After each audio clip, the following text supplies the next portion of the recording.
Welcome to V3 news. లక్ష్యం సమాజహితం. నా పేరు జోనాభిరామ్. ముందుగా ముఖ్యాంశాలు. నెల్లూరు జిల్లాలో కొనసాగుతున్న రైతు సంఘాల దీక్ష. కేంద్ర ప్రభుత్వం విచక్షణారహితంగా వ్యవహరిస్తుందని ఆగ్రహం. శ్రీకాకుళం జిల్లాలో వైసీపీ టీడీపీ వర్గాల మధ్య పోరు.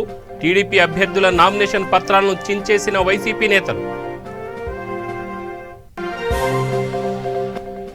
సూర్యాపేటలో జర్నలిస్టుపై దుండగులు దాడి. అధికార పార్టీ నేతల హస్తం ఉందంటూ జర్నలిస్ట్ సంఘాల ఆరోపణ.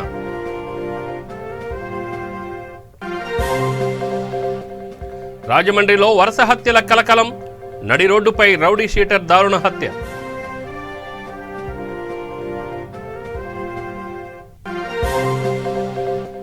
మియాపూర్లో దొంగల ముఠా అరెస్ట్. 35 తులాల బంగారం, 40 తులాల వెండి స్వాధీనం.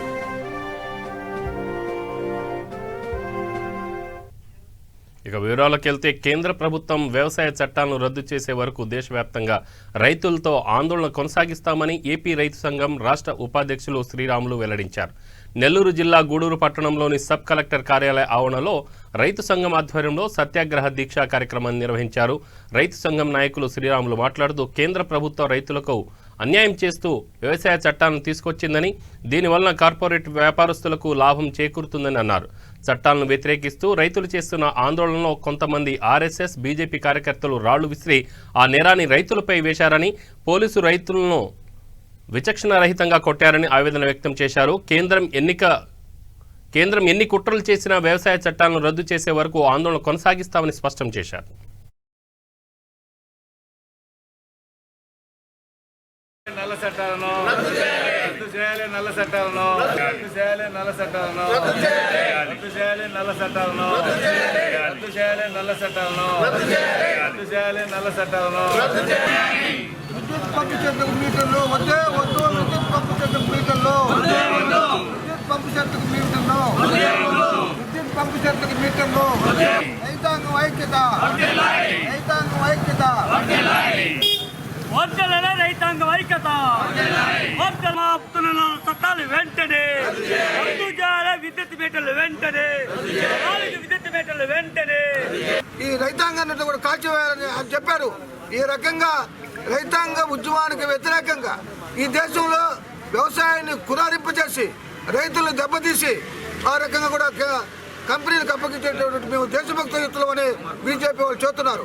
ఈ సమయంలో ఢిల్లీలో సింగి ప్రాంతంలో మేము స్థానికులం, ఇక్కడ మీరు ఆందోళన చేయడానికి లేదని ఆర్ఎస్ఎస్ మూకలు కొంతమంది, ఒక సుమారు 100 మంది, 1000 మంది ఉండే రైతాంగంలో ప్రవేశించి వాళ్ళ మీద రాళ్లు వేసి ఆ టెంట్ తగలబెట్టే సమయంలో పోలీసు వచ్చి రైతుల మీదనే దౌర్జన్యం చేసింది, రైతుల మీదనే లాఠీచార్జ్ చేసింది. ఈ రోజు ఇక్కడ ఉన్నటువంటి మన వాళ్ళందరూ కూడా ఈనాడు పత్రిక చూస్తే మొదటి పేజీలో రైతుల మెడ మీద కాలు పెట్టి ఈ మోడీ గారి పోలీసు ఎట్లా తొక్కుతున్నాడో కనపడుతుంది. మనకి వాస్తవం కూడా ఈ వాస్తవాలన్నీ కప్పిపెట్టి దేశద్రోహ శక్తులు ఈ ఉద్యమంలో ఉన్నాయని, అర్బన్ నక్సలైట్లు ఈ ఉద్యమంలో ఉన్నారని, రైతాంగ కోరికలు అణచివేసేదానికి మోడీ గారు ప్రయత్నం చేస్తున్నారు. అదే రకంగా గజియాబాద్ ప్రాంతంలో కూడా, ఉత్తరప్రదేశ్ నుంచి వచ్చే ప్రవేశ ప్రాంతంలో కూడా అక్కడ విచ్ఛిన్న చేసేదానికి ఆర్ఎస్ఎస్ మూకలు తయారై ఉన్నారు. ఈ సందర్భంలో మొత్తం దేశ ప్రజానీకం, రైతాంగం దీనంతా గమనిస్తున్నారు. దీన్ని దృష్టిలో పెట్టుకొని కేంద్ర ప్రభుత్వం రద్దు చేసేదాకా కూడా ఈ ఉద్యమాలు కొనసాగించాలని రైతాంగ సంయుక్త సమితి తీర్మానం చేసింది. ఆ తీర్మానంలో భాగంగా 26వ తేదీ, 27వ తేదీ ఆర్ఎస్ఎస్ మూకలు, బీజేపీ మూకలు రైతులు చేస్తున్నటువంటి దౌర్జన్యానికి నిరసనగా ఈరోజు గాంధీ గారి వర్ధంతి రోజున ఇక్కడ సత్యాగ్రహ దీక్ష శిబిరాన్ని నిర్వహించమని దేశం అంతా పిలిపించింది. ఆ పిలుపులో భాగంగా ఈరోజు గూడూరులో ఇక్కడ ఈ కార్యక్రమాన్ని అందరూ కూడా అన్ని సంఘాలు, రైతు సంఘాలు నిర్వహిస్తున్నాయి. శ్రీకాకుళం జిల్లా అయోధ్యపురం పంచాయతీ కార్యాలయంలో వైసీపీ ప్రత్యర్థులు బీభత్సం సృష్టించారు. నామినేషన్ వేయడానికి వచ్చిన టీడీపీ సర్పంచ్ అభ్యర్థి ముడుముంచు చిలకన్న నామినేషన్ పత్రాలను చించివేసి దౌర్జన్యానికి పాల్పడ్డారు. రంగంలోకి దిగిన పోలీసులు వైసీపీ వర్గీయులను అదుపు చేసే ప్రయత్నం చేశారు. పోలీసులు ఎదుటే తోపులాట జరిగి ఘర్షణ వాతావరణం నెలకొంది. అదేవిధంగా వైసీపీ వార్డు మెంబర్ అదే పార్టీకి చెందిన వ్యక్తి ఫోన్లో బెదిరింపులకు పాల్పడ్డాడు. దీంతో పోలీసులు అలర్ట్ అయి పటిష్టమైన భద్రతా చర్యలు చేపట్టారు.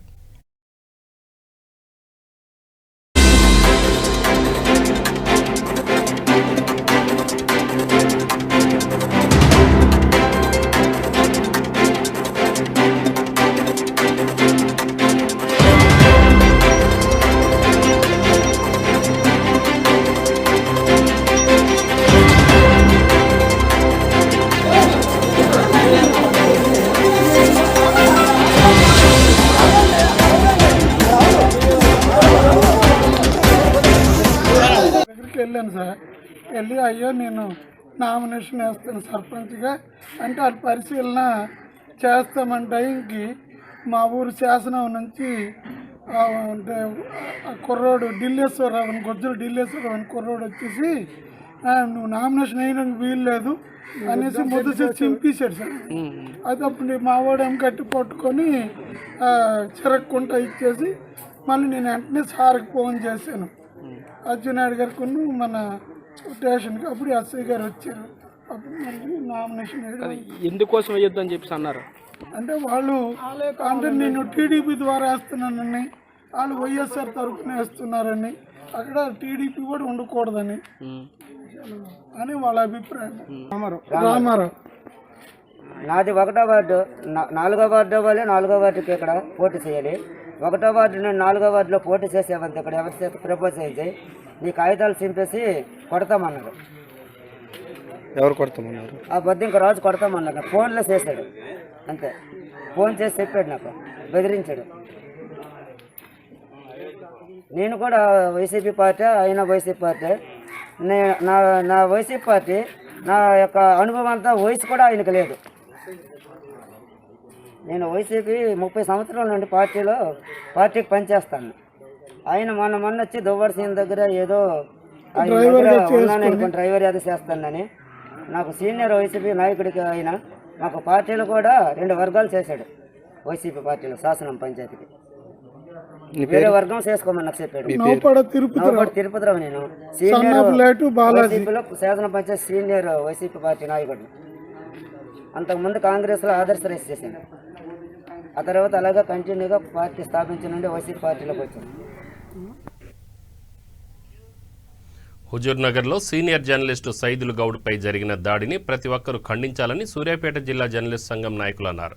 జిల్లా కేంద్రంలోని మహాత్మా గాంధీ విగ్రహానికి జర్నలిస్టుల ఆధ్వర్యంలో గాంధీ విగ్రహానికి వినతి పత్రం సమర్పించారు.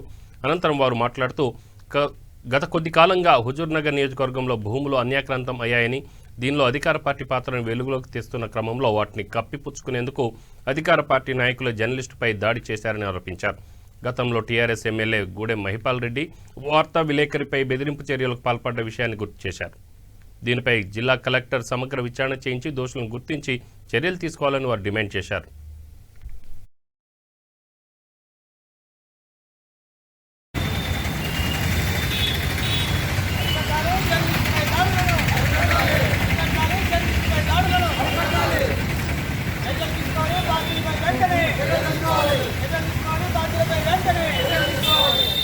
గత కొద్ది కాలంగా తెలంగాణలో అనేక దాడులు జరుగుతున్నాయి. ఈ క్రమంలో గత రాత్రి హుజూర్నగర్లో ఎల్కా సైదుల్ గౌడ్ జర్నలిస్టుపై మరి గుర్తు తెలియని వ్యక్తులు దాడులు చేశారు.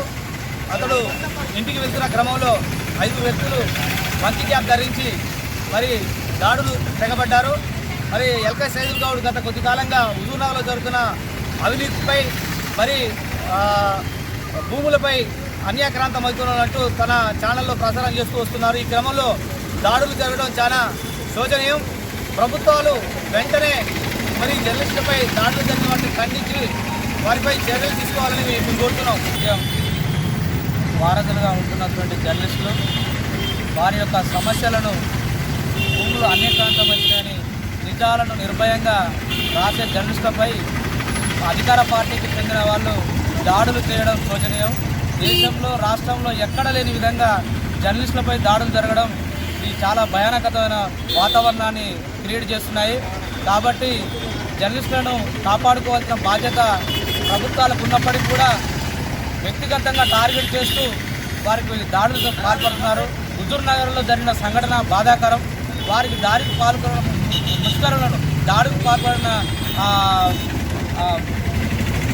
దుండగులను వెంటనే అరెస్టు చేయాలని మా జర్నలిస్ట్ పక్షాన రాత్రి హుజూర్నగర్ పట్టణానికి చెందిన సీనియర్ రిపోర్టర్ ఎల్కా సైదుల్ గౌడ్ పైన కొంతమంది గుర్తు తెలియని వ్యక్తులు చేసినటువంటి దాడిని Telangana working journalist federation Suryapet జిల్లా కమిటీ పక్షాన తీవ్రంగా ఖండిస్తున్నాం. ఇటీవల కాలంలో ఈ ప్రభుత్వంలో పనిచేస్తున్న అధికారులు, ఈ ప్రభుత్వంలో పనిచేస్తున్న ప్రజాప్రతినిధులు కొంతమంది జర్నలిస్టుల పట్ల అమానుషంగా మాట్లాడటం, చివరకు దాడులకు సైతం వీళ్ళు వెనకనుకుంటా ఒక పట్టణంచేరి ఎమ్మెల్యే గూడెం మహిపాల్ రెడ్డి ఇంటికి వచ్చి కాళ్ళు ఇరగొడతా, కాళ్ళు నరికేస్తాను అంటాడు. సైదిరెడ్డి హుజూర్నగర్ ఎమ్మెల్యే అక్కడ ఉన్నటువంటి విలేకరులను భయభ్రాంతులకు గురి చేస్తున్నట్టు మాకు సమాచారం అందుతుంది. గత రాత్రి కూడా సైదిరెడ్డికి సంబంధించిన మనుషులు, హుజూర్నగర్ ఎమ్మెల్యే సైదిరెడ్డికి సంబంధించిన మనుషులు ఎలక సైదులపైన దాడి చేసినట్టుగా మాకు సమాచారం అందుతుంది. కాబట్టి ఈ ముఖ్యమంత్రిని కానీ జిల్లా మంత్రి జయశ్రెడ్డి గారిని ఒకటే డిమాండ్ చేస్తున్నాం. అయ్యా, మీరు తక్షణమే మీరు ఎంక్వైరీ చేయించండి, దీని మీద నిజానిజాలు బయటికి తీయండి, బాధ్యులపై కఠినమైన శిక్ష చేయాలని చెప్పి మేము మంత్రి గారికి విజ్ఞప్తి చేస్తున్నాం. ఎందుకంటే జిల్లా మంత్రి గారికి వాళ్ళు ఈ బాధ్యత ఖచ్చితంగా తీసుకోవాలి. లేకపోతే మేము మొత్తం జిల్లా వ్యాప్తంగా కూడా ఇక్కడ జరిగే దాడులపైన, జర్నలిస్టులపైన జరిగే దాడులపైన తీవ్రమైనటువంటి పోరాటాలు చేస్తానికి కూడా సిద్ధపడతామని చెప్పి నేను ఈ ముఖంగా తెలియజేసుకోవడం జరుగుతుంది. ఒకవేళ మీ మీద ఏమైనా తప్పుడు ప్రసారాలు చేసినట్టు కానీ, లేదా మీ తప్పుడు వార్తలు రాసినట్టు కానీ మీ దగ్గర ఏమైనా ఉంటే మీరు చట్టబద్ధమైనటువంటి చర్యలు తీసుకోండి.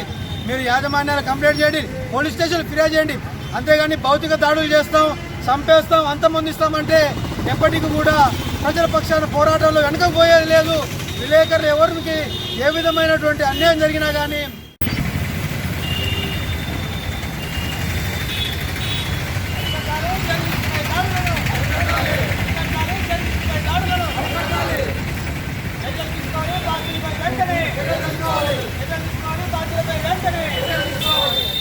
గత కొద్ది కాలంగా తెలంగాణలో అనేక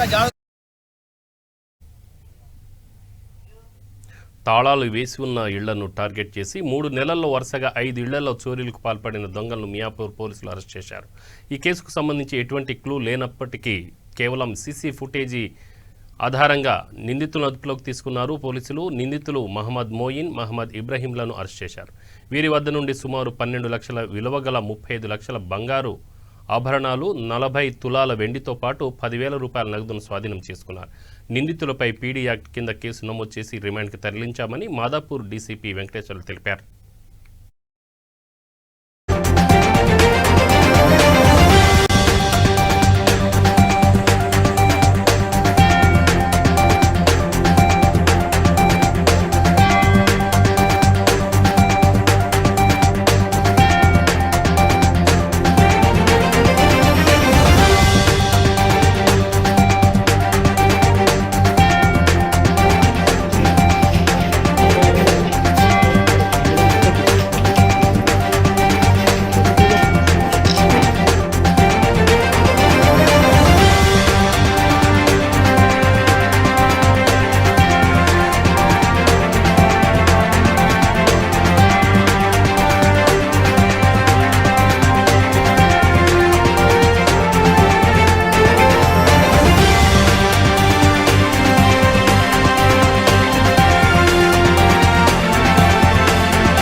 ఎర్లీ అవర్స్ ఆదిత్య నగర్లో మియాపూర్ క్రైమ్ టీము ఈ ఇద్దరి నేరస్తులను పట్టుకోవడం జరిగింది. వీళ్ళ పేరు Mohammed Moiz 26 years, the native of road number 5 Devakonda Basti. 3 నెలల క్రితమే ఇక్కడ ఆదిత్య నగర్లో వచ్చి ఉంటున్నాడు. రెండో వ్యక్తి మహమ్మద్ ఇబ్రాహీం, ఇతని ఏజ్ కూడా 24 ఇయర్స్. వీళ్ళిద్దరు కూడా ఫ్రెష్ అఫెండర్స్, అంటే కొత్తగా దొంగతనాన్ని నవంబర్ 2020 నుంచి స్టార్ట్ చేసినారు. ఈ నవంబర్ 2020 మంత్ నుంచి మనకు లాస్ట్ అఫెన్స్ వచ్చేసి 18th జనవరి వరకు దాదాపుగా 6 హౌస్ బ్రేకింగ్స్ దొంగతనాలు చేస్తారు డే టైము. ముఖ్యంగా దీంట్లో 4 కేసులు గచ్చిబౌలి పోలీస్ స్టేషన్కి సంబంధించి, 2 కేసులు మియాపూర్ పోలీస్ స్టేషన్కి సంబంధించి. ముఖ్యంగా ఈ మియాపూర్ పోలీస్ స్టేషన్స్లో ఈ తల్లూరి ప్రసన్న కుమార్ అని చెప్పి వీళ్ళు వైఫ్ అండ్ హస్బెండ్ ఇద్దరు బిజినెస్ పర్సన్స్. ఇంటికి మనకి హెచ్ఐజీ మదినగూడ ఉషోదయ కాలనీలో ఉంటారు వీళ్ళు, ఫేజ్ 2లో. వాళ్ళ ఇంటికి లాక్ వేసి వాళ్ళు బిజినెస్ పరంగా కూకటిపల్లికి పోయినారు. మళ్ళీ రిటర్న్ వచ్చి చూసుకునే వాళ్ళకి వీళ్ళకు బ్యాక్ సైడ్ నుంచి డోర్ లాక్ బ్రేక్ చేసి దొంగతనం జరిగింది. ఇవన్నీ కూడా బంగారం పోయింది. మెయిన్గా ఈ కేసులో దాదాపుగా 32 తులాల బంగారం ఈ ఒక్క కేసులోనే పోయింది, 30 తులాల వరకు. తర్వాత సిల్వర్ ఒక 40 తులాల వరకు. దీంట్లో అమౌంట్ కూడా దాదాపు 1,00,000 రూపాయల వరకు పోయింది దీంట్లో.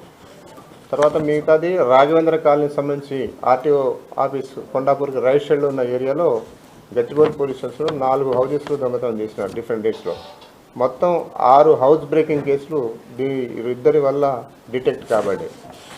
దీంట్లో ముఖ్యంగా ఫస్ట్ అఫెన్స్ కాబట్టి మనకు ఇంతకుముందు పాత నేరస్తులకు సంబంధించి ఎటువంటి క్లూస్ లేవు. బట్ మెటిక్యులస్గా మా crime team Srikanth, Balaji and Venkatesh inspector, తర్వాత మహేష్ గౌడ్ డిఐ పర్యవేక్షణలో ఈ సూపర్వైజర్ కృష్ణప్రసాద్ ఏసీపీ మియాపూర్ గారి ఆధ్వర్యంలో టీంను ఫామ్ చేసి అసలు ఎటువంటి క్లూ లేని కేసుని డిటెక్ట్ చేసినారు. తూర్పుగోదావరి జిల్లా రాజమహేంద్రవరంలో వరుసగా రౌడీ షీటర్ల హత్యలు చోటు చేసుకుంటున్నాయి. రాజేంద్రనగర్లో రౌడీ షీటర్ సతీష్ను కొందరు కత్తులతో పొడిచి బండరాళ్లతో మోది దారుణ హత్య చేశారు. రౌడీ షీటర్ కడాలి గంగాధర్, అతని అనుచరులపై పోలీసులు అనుమానం వ్యక్తం చేస్తున్నారు. ఈ ఘటనతో స్థానికులు భయభ్రాంతులకు గురవుతున్నారు. 30 రోజుల వ్యవధిలో రాజమండ్రి నగరంలో 3 హత్యలు చోటు చేసుకున్నాయి. నగరంలో శాంతి భద్రతలను అదుపు చేయడంలో పోలీసు శాఖ విఫలమైందని ఆరోపణలు వినిపిస్తున్నాయి. 1వ పట్టణ పోలీసులు కేసు నమోదు చేసి దర్యాప్తు చేస్తున్నారు. పోస్టు మార్టం నిమిత్తం మృతదేహాన్ని ప్రభుత్వ ఆసుపత్రికి తరలించారు.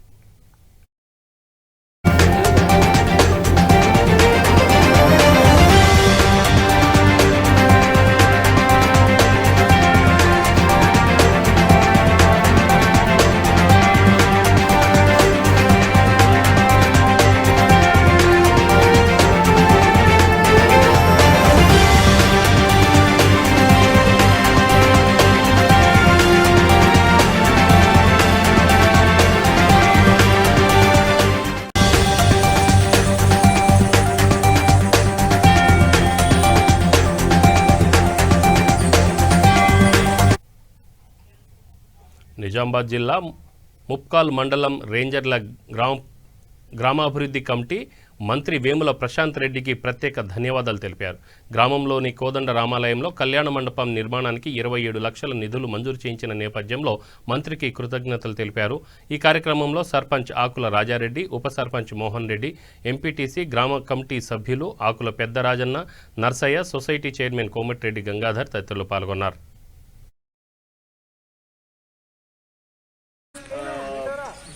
మన మేదరి తడకలతోటి మేము ఒక పత్రిక లాగా వేసుకొని కొంచెం వర్షాలస్తుగా ఇబ్బందితో మేము పని చేసుకుంటుండే. ఇప్పుడు రేకుల షెడ్ అయితే మాకు ఇంకా కొంచెం మాకు బాధలు తగ్గుతాయని మేము అనుకుని మంత్రివర్యులకు కృతజ్ఞతలు కోరుకుంటున్నాము. నిజామాబాద్ జిల్లా ముప్కాల మండలం పెంజల గ్రామంలో ఈరోజు వేముల ప్రశాంత్ రెడ్డి గారు పలు కార్యక్రమాలకు విచ్చేయించినారు. కోదండ రామాలయం నూతన భూమి పూజకు శంకుస్థాపనకు విచ్చేయించున్నారు. వాళ్ళు ధన్యవాదాలు తెలుపుకుంటున్నారు. రామాలయంకు నూతన కళ్యాణ మండపంకు వచ్చిన మంత్రివర్యులకు వేముల ప్రశాంత్ రెడ్డి గారికి బిజీ షెడ్యూల్ ఉన్న మా రెంజల్ల గ్రామంకు వచ్చినందుకు ధన్యవాదాలు కృతజ్ఞతలు తెలుపుకుంటున్నాం. వీడిస్ తరపున మేము వేముల ప్రశాంత్ రెడ్డి గారికి మేము తెలుపుకుంటున్నాము. ఈ పని కొంచెం తొందరగా కమిషనర్ గారితో చొరవ తీసుకొని పని తొందరగా వేయాలని మేము కోరుకుంటున్నాం. కంప్లీట్ చేయాలని. నిజామాబాద్ జిల్లా ముప్కాల్ మండలం రెంజర్ల గ్రామము మా యొక్క కార్యక్రమానికి మంత్రి గారు వచ్చారు. ఇక్కడ కోదండ రామాలయంలో కళ్యాణ మండపం నిర్మాణం కోసము శంకుస్థాపన చేయగలిగి వచ్చిండ్రు. అది నిర్మాణం అనేది ఒక గత 20-30 సంవత్సరాల నుంచి మేము కావాలనుకునేము. ఇప్పుడు అది నెరవేరుతున్నది. అది సకాలంలో తొందరగా నిర్మాణానికి పూనుకున్నారని కోరుకుంటున్నాం. తొందరగా చేయాలని చెప్పి మనదితోటి మేము ఇదవుతున్నాం. వర్షాలు పడ్డా కానీ తిరుమల శ్రీవారిని పలువురు ప్రముఖులు దర్శించుకున్నారు. తెలంగాణ గవర్నమెంట్ విప్ పళ్ళ రాజేశ్వర్ రెడ్డి, ఎమ్మెల్సీ గౌనివారి శ్రీనివాసులు దర్శించుకుని ప్రత్యేక పూజలు చేశారు. వీరి దర్శనం కోసం అధికారులు ప్రత్యేక ఏర్పాట్లు చేశారు. దర్శనం అనంతరం స్వామివారి తీర్థ ప్రసాదాలను అందజేశారు.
పశ్చిమ గోదావరి జిల్లా ధర్మాజిగూడెం గ్రామంలో తమ్మిలేరు వాగు నుండి ఇసుకను తరలిస్తున్న ఎడ్ల బండ్లను ధర్మాజిగూడెం పోలీసులు పట్టుకున్నారు. ఇసుక మాఫియాపై దృష్టి సారించిన పోలీసులు ఎడ్ల బండిలో తరలిస్తున్న ఇసుకను స్వాధీనం చేసుకున్నారు. అదేవిధంగా విషయం తెలుసుకున్న స్థానికులు ఇసుక అక్రమ రవాణా అడ్డుకోవాలంటూ ఆందోళనకు దిగారు. దీంతో ప్రధాన రహదారిపై ట్రాఫిక్ అంతరం ఏర్పడింది.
శ్రీకాకుళం జిల్లా సరుబుజ్జిలి మండలం పర్వతాలపేట గ్రామంలో పోలీసులు తనిఖీలు చేపట్టారు. ఈ తనిఖీల్లో శ్రీనివాసరావు అనే వ్యక్తి ఇంట్లో సిఐ ప్రసాదరావు ఆధ్వర్యంలో ఒరిస్సాకు చెందిన 541 మద్యం బాటిల్ను స్వాధీనం చేసుకున్నారు. మద్యం సీసాలను సీజ్ చేసి శ్రీనివాసరావుపై కేసు నమోదు చేసినట్లు ఎస్ఐ నరసింహమూర్తి తెలిపారు. ఎలక్షన్స్ నేపథ్యంలో మద్యం పంపిణీకి నిల్వ చేసినట్లు పోలీసులు విచారణలో తేలింది.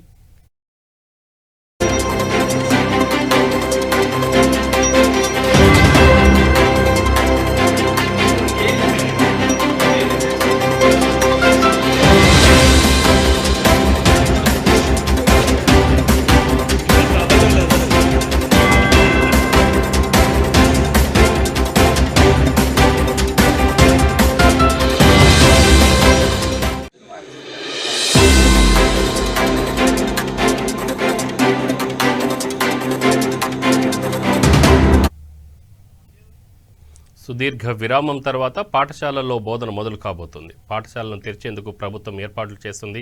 ఇందులో భాగంగా ఫిబ్రవరి 1వ తేదీ నుంచి మాన్యువల్ తరగతులకు అవకాశం కల్పిస్తూ ప్రభుత్వం నిర్ణయం తీసుకుంది. అయితే 9, 10, 11, 12 తరగతులు ప్రారంభించాలన్న ప్రభుత్వ కోవిడ్ నిబంధనలు తప్పనిసరిగా పాటించాలని సూచించారు. పేరెంట్స్ ప్రైవేట్ విద్యా సంస్థలతో పూర్తి స్థాయిలో చర్చించినట్లు వరంగల్ జిల్లా విద్యాశాఖ అధికారి తెలిపారు. విద్యార్థుల హాజరుకు తల్లిదండ్రుల అనుమతి పత్రం అవసరమని ఆయన స్పష్టం చేశారు. 468 స్కూల్స్ ఉన్నాయి. 37,000 మంది పిల్లలు ఉన్నారు. 9th, 10th, 11th, 12th కలిపి. ఆల్రెడీ గవర్నమెంట్ గైడ్ లైన్స్ ఇచ్చింది. 1st ఫిబ్రవరి నుంచి స్టార్ట్ చేయడానికి ఎటువంటి నామ్స్, ఎటువంటి నియమాలు పాటించాలనేటటువంటిది. నియమాలన్నిటికీ ఇప్పటికే హెడ్ మాస్టర్స్కు, ప్రిన్సిపల్స్కు, ప్రైవేట్ స్కూల్ మేనేజ్మెంట్కి కమ్యూనికేట్ చేశాం. దాంట్లో ముఖ్యంగా చూసుకున్నట్లయితే ఒకటేంటంటే ఫిజికల్ డిస్టెన్సు పాటించుకుంటూ సీటింగ్ ప్లాన్ పెట్టాలి, సీటింగ్ ప్లాన్ చేయాలి. ప్రతి రూమ్లో 20కి మించకుండా, ముఖ్యంగా 2 విద్యార్థుల మధ్యన 6 ఫీట్ల కంటే ఎక్కువ దూరం ఉండేటట్లుగా మనం ప్లాన్ చేసుకోవాలి కోవిడ్ నామ్స్ ప్రకారం. అదొకటి పెట్టాం. తర్వాత క్లీనింగ్ అండ్ శానిటైజేషన్ కూడా క్లీనింగు, శానిటైజేషన్ కూడా చాలా ఇంపార్టెంట్. ఎందుకంటే ప్రెమిసెస్ అంతా క్లీన్గా ఉండాలి, శానిటైజేషన్ చేయాలి. ముఖ్యంగా క్లాస్ రూమ్లు, toilets, drinking water, wash basins ఇవన్నీ కూడా క్లీన్ చేయమని చెప్పాము. ఆల్రెడీ జిల్లాకు కలెక్టర్ గారు మండలానికి ఒక స్పెషల్ ఆఫీసర్ని వేశారు. వాళ్ళ గవర్నమెంట్ స్కూల్స్ అన్ని ఇప్పటికే తిరిగి వెరిఫై చేయడం జరిగింది. అట్లాగే ప్రైవేట్ స్కూళ్ళకు నేను స్కూల్ కాంప్లెక్స్ హెడ్ మాస్టర్స్ వాళ్ళకు ఒక్కొక్క 10 స్కూళ్ళ చొప్పున అలాట్ చేస్తున్నాం. వాళ్ళు కూడా ఆల్ ప్రైవేట్ స్కూల్స్ చూశారు. ఎక్కడ కూడా అన్ని ప్రైవేట్ స్కూళ్ళు, గవర్నమెంట్ స్కూల్స్ అన్నిట్లో కూడా ఈ నియమాల ప్రకారం మనం అన్ని కూడా ఏర్పాట్లు చేశాము. మండే నుంచి స్కూళ్ళు స్టార్ట్ చేయడానికి, అంటే 9th and 10th classes start చేయడానికి జిల్లాలో అన్ని ఏర్పాట్లు చేయడం జరిగింది. అట్లాగే మెడికల్ డిపార్ట్మెంట్ యొక్క అసిస్టెన్స్ కూడా తీసుకున్నాం. వాళ్ళ సహకారంతో మనం ఇప్పటికే మాస్కులు కానీ, థర్మల్ స్కానర్లు కానీ, సోడియం హైపోక్లోరైట్ లిక్విడ్ ఇవన్నీ కూడా సరఫరా చేయడం జరిగింది. అట్లాగే ముఖ్యంగా ఆయా మెడికల్ ఆఫీసర్స్ యొక్క కాంటాక్ట్ నెంబర్స్ కూడా, ఆ ఏరియా వాళ్ళ యొక్క నెంబర్స్ స్కూళ్ళల్లో డిస్ప్లే చేశాం. ఏదైనా ఇబ్బంది ఉన్నట్లయితే ఇమీడియట్గా వాళ్ళకి కాంటాక్ట్ చేసేటట్టు కూడా ఏర్పాటు చేశాం. ప్రతి పాఠశాలలో 1 లేక 2 స్ట్రెంత్ను బట్టి ఐసోలేషన్ రూమ్స్ కూడా పెట్టాం. కాబట్టి ఇవన్నీ మెడికల్ డిపార్ట్మెంట్ వారి సహకారంతో చేయడం జరుగుతుంది. కాబట్టి జిల్లాలో ఎటువంటి ప్రాబ్లమ్స్ లేకుండా తగు ఏర్పాట్లు చేయడం జరిగింది. పేరెంట్స్ కమిటీ వాళ్ళు ఎంతమంది పేరెంట్స్ కమిటీ మీటింగ్స్ ఇప్పటికే ఆర్గనైజ్ చేస్తున్నాం. ఇందులో 95% 10th క్లాసు, మనకు 60% 9th క్లాసు. ఈ విధంగా ఓవరాల్గా ఏంటంటే 70% వరకు పేరెంట్స్ వారి యొక్క కాన్సెంట్ లెటర్స్ ఇచ్చారు. హెడ్ మాస్టర్స్ అంతా తీసుకున్నారు. ఎక్కడ పేరెంట్స్ను మనం ఒత్తిడి చేయట్లేదు. వాళ్ళ అంగీకారంతోనే వాళ్ళని పిల్లల్ని పంపేటట్టుగా మనం వాళ్ళని సెన్సిటైజ్ చేస్తున్నాం, ఒప్పిస్తున్నాం. రంగారెడ్డి జిల్లా షాబాద్ మండలం కేంద్రంలో ఫైల్మాన్ దర్గాలో ఉర్సు ఉత్సవాలు ఘనంగా ప్రారంభమయ్యాయి.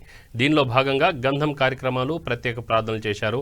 ఈ ఉర్సు ఉత్సవాలకు వివిధ ప్రాంతాల నుండి భక్తులు తరలివచ్చి మొక్కులు చెల్లించుకున్నారు. ఈ ఉత్సవాలు 10 రోజుల పాటు కొనసాగుతాయని దర్గా కమిటీ సభ్యులు తెలిపారు. ఈ కార్యక్రమంలో మిలన్ మొహినుద్దీన్ ఖాదర్, చిన్నబ్బాయి, ఎంఏ మతిన్, సలీం, దర్గా కమిటీ మెంబర్స్, గ్రామస్తులు పాల్గొన్నారు.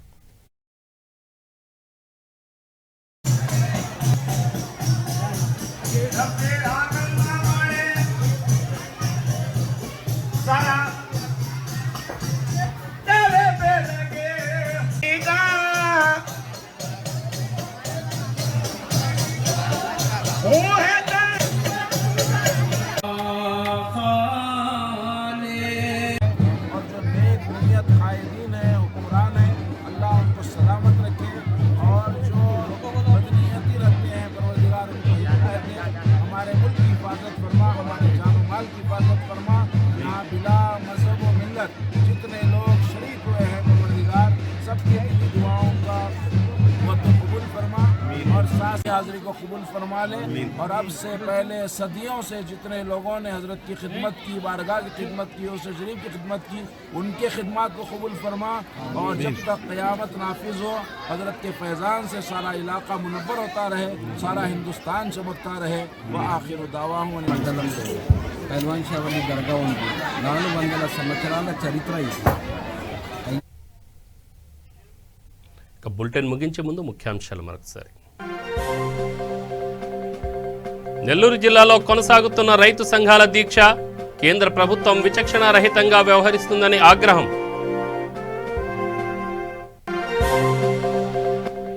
శ్రీకాకుళం జిల్లాలో వైసీపీ టీడీపీ వర్గాల మధ్య పోరు, టీడీపీ అభ్యర్థుల నామినేషన్ పత్రాలను చించేసిన వైసీపీ నేతలు.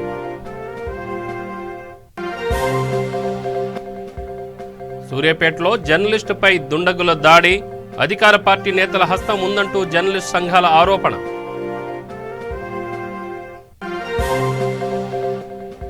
రాజమండ్రిలో వరుస హత్యల కలకలం, నడి రోడ్డుపై రౌడీ షీటర్ దారుణ హత్య.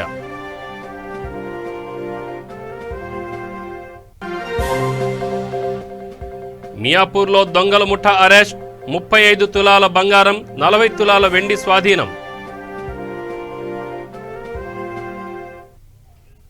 ఇవి బులెటిన్ వివరాలు. Stay tune V3 news. లక్ష్యం సమాజహితం. నమస్తే.